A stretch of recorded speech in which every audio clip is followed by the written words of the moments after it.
Sizden beraber olmaktan çok memnun. Buyurun. Yani söhbət nədən ibarətdir? Azərbaycan da danış, yaxşı olan ne olacaq? Fərqi nədir ki? Biraz sade olsun da, yani rəsmilikdən biraz Olsun. kənarda olaq. Yəni, Orada maaşlar hörmət edir. Müəyyənliklərin maaşları yaxşı deyil. söhbət məsələnin məğzi nədən ibarətdir? Rəhmət müəllim dedi, ölkənin müxtəlif ərazilərində müxtəlif layihələr həyata keçirilmişik. Bu gün də həmin o qeyd olunan layihə sizin ərazidə həyata keçirilir. Yəni, onun mənası nədir, məqsədi nədir?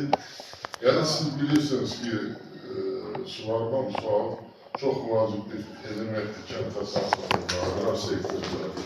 Azərbaycan ölkəsi ümumiyyətlə görülmədə sudan qurulmuş ölkələrdir. Yəni, başqa ölkələr kimi sudan problemi ölkələrdir. Təxminən 70% ətrafı Azərbaycan öz-özünün suyla təmin edəcəkdir. O da hər il getdikcə azalır. Yəni, burada nə etmək lazımdır? O mövcud resurslardan düzgün istifadə olunmalıdır. Söhbət bunlar ibarət. Mən indi bu layihə haqqında çox danışmayı etmədim. Yəqin Məhəmməd müəllim, Ağa Məhəmməd müəllimin detalları çıxacaqdır. Yəni, məqsəd bunlar ibarətdir ki, məsələn, sizlərlə də söhbət aparaq ki, siz də biləsiniz ki, doğrudan vacib bir problemdir və bununla işləmək lazımdır. Havayı yerə, əvvəz yerə deyir ki, məsələn, 25-i mayın 25-də ölkə prezidentinin rəhbərliyi ilə Bakıda bu tədbir keçirildi.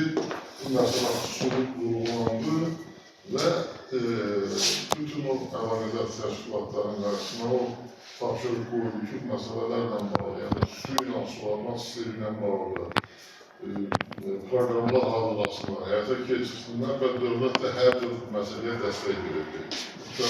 İmtiyazlar formasında, subsidiyalar formasında, başqa formalarda güzəşli bank kredit məsələləri ilə bağlı. Yəni, bu proses gedir, ölkədə gedir. Və bir də bir şey deyim, sizin üçün ola bilən maraqlı var. Torpağın konsolidasiyasına söhbət edir, yəni torpaqların bir yerə cəmlənməklə söhbət edir.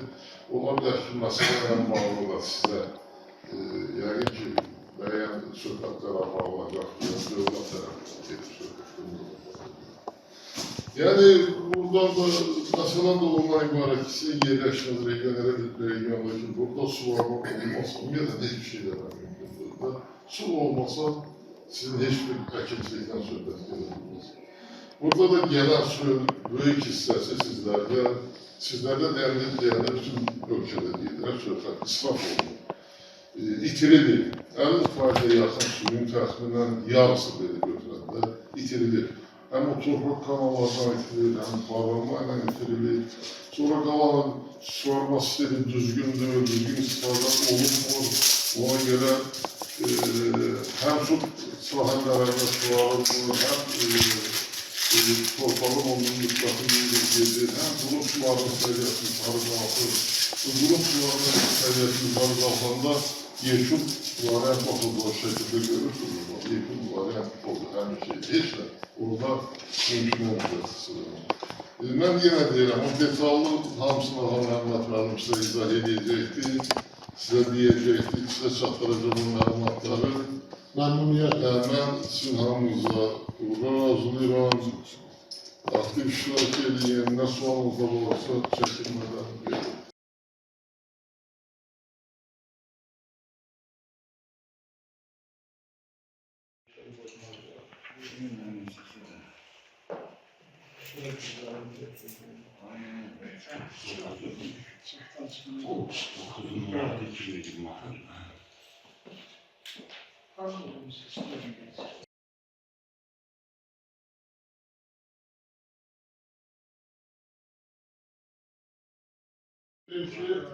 Həmin əsas siyasi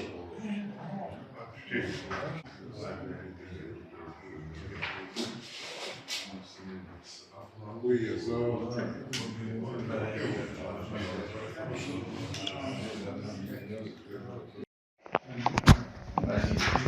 Burada variantlardan birini indi dəst ediləndə yaxşı başa çıxır.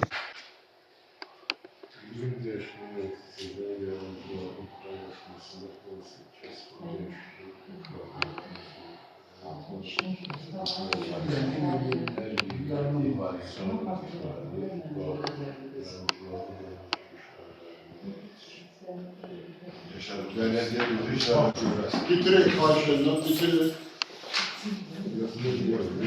Ha,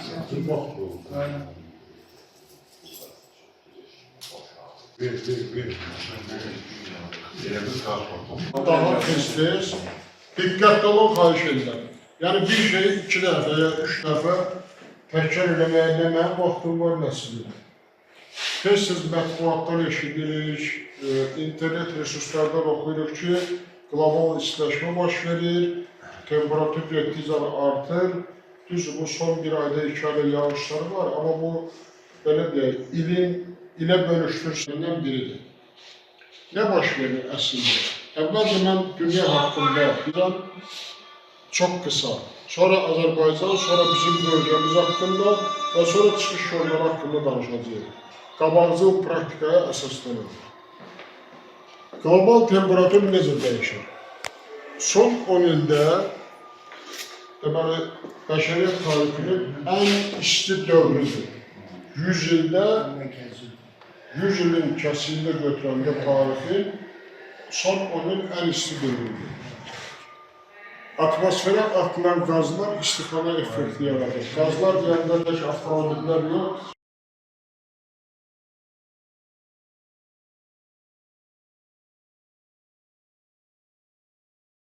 buzlaqlar əriyir,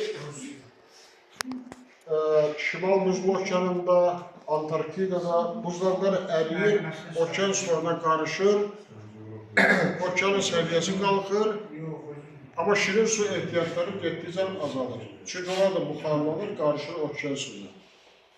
Yağıntıların vaxtı dəyişir. Bizim bu illərə baş verən o yağıntılar onun bariz nümunəsidir. Əvvəllər bizdə yağıntı nə vaxt oldu? Payızda, biraz da yazda, qışda da qar yağırdı. İndi vaxtı yağır, bizə lazım olan vaxtı heç yağmır. Belə bir situasiya. Heç yağmır. Bəzən də heç yağmır. Ben bir dəfə dedim ki, qışda yağar əkdiyim. Yəni, yağıntının artıq hansısa bir əvvəllər bizim vərdiş elədiyimiz qrafiki yoxdur, pozulur. Bu qadınlar gedə bilər.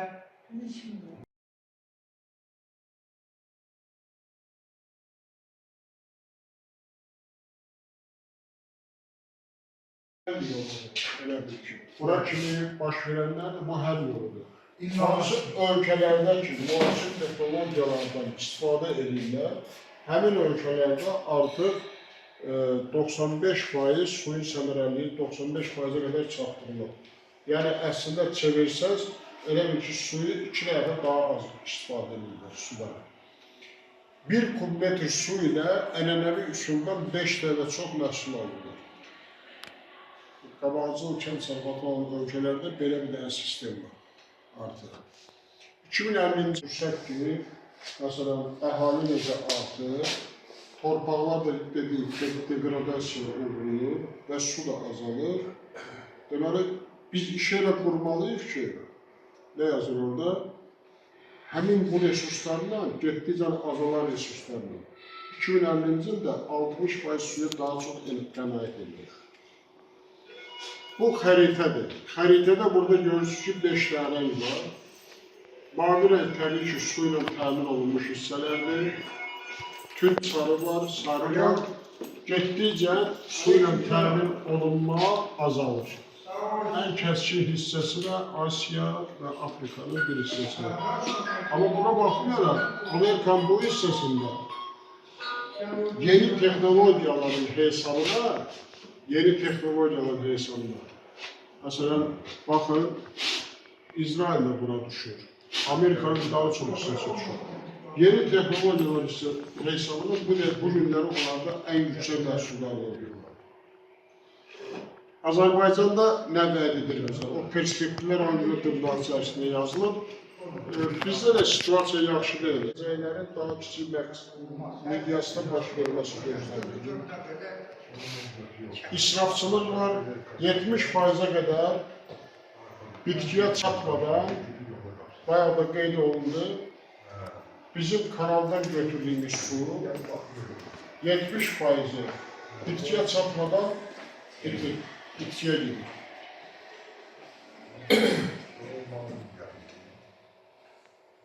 Bayağı dünya xəritəsində göstərilir. Burada Azərbaycanın Size kartı verin. Kartı verin. yox, bu su xəritəsidir. Ha. Var.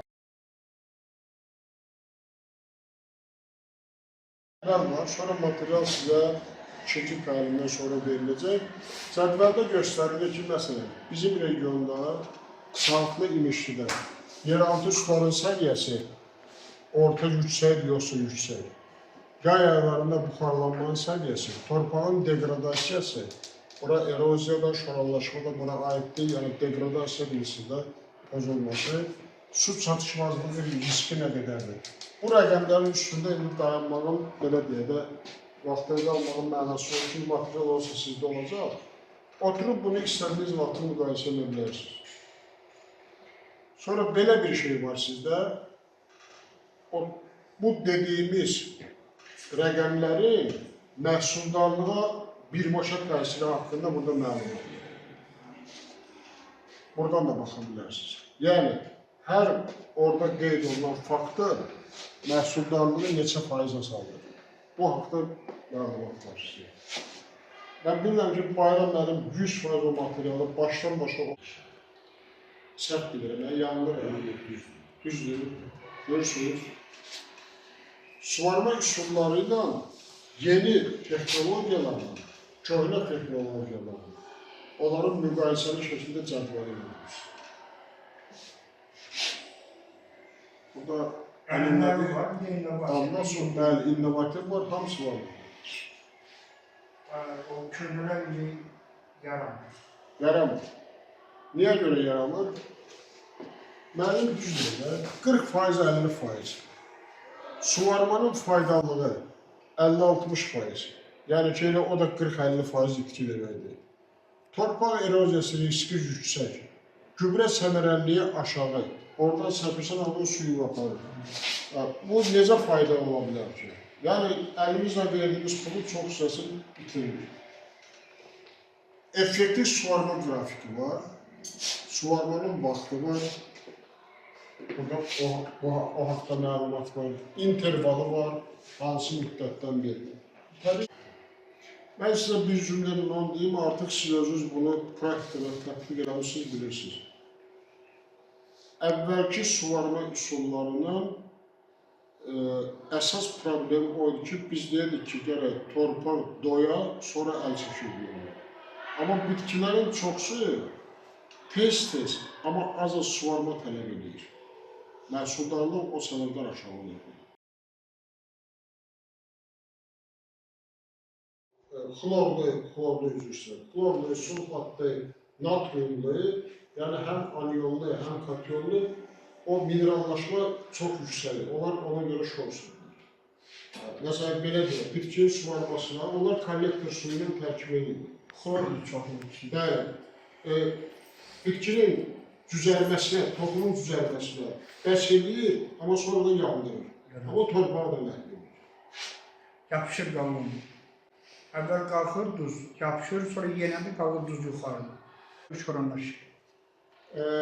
Necə qarşısını almaq olar su itkisinin? Məsələn, biz Arxın aparırıq, amma aparmaq olar artıq Azərbaycanda o da tətbiq olunur. Böyük şirkətlər yox, kiçik mulçalama var. Mulçalama nədir?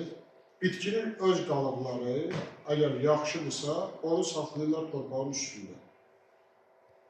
O, torpağı günəşdən qoruyur deyənə, torpaqdan buxarlanmanın qarşısında. Bəli. Üstəlik onun başqa səbəbi də, başqa əhəmiyyəti də var. Həddindən çox qızmar günəşdən olanda torpaqdakı o xeyirli mikroorqanizmlərin məhv olmasının qarşısı olur. Lazer hamarlama var. Bu niyə görə? Sahə hamardırsa, düzdür, yalnızları bir 7-8 il, 10 il bundan qabaq lazer 700 manat eləmir. Qiymətlə zilə deyirlər də sizdə. Sahədə zilə yığılmasının qarşısını almaq üçün o sahədə biz suvarma da asandır. Hətta ənənəvi üsuldur. Yerin başından qoyurlar, gedib çıxır əlinə. Qoruyucu zolaqlar. Bu keçmiş kolxoz, savxoz vaxtı yadınızdadır da, meşə zulavları vardı bütün sahələrin ətrafında. İndi də çox yerdə qalır. Bir çox fermerlər artıq özləri əkməyə başlayıb.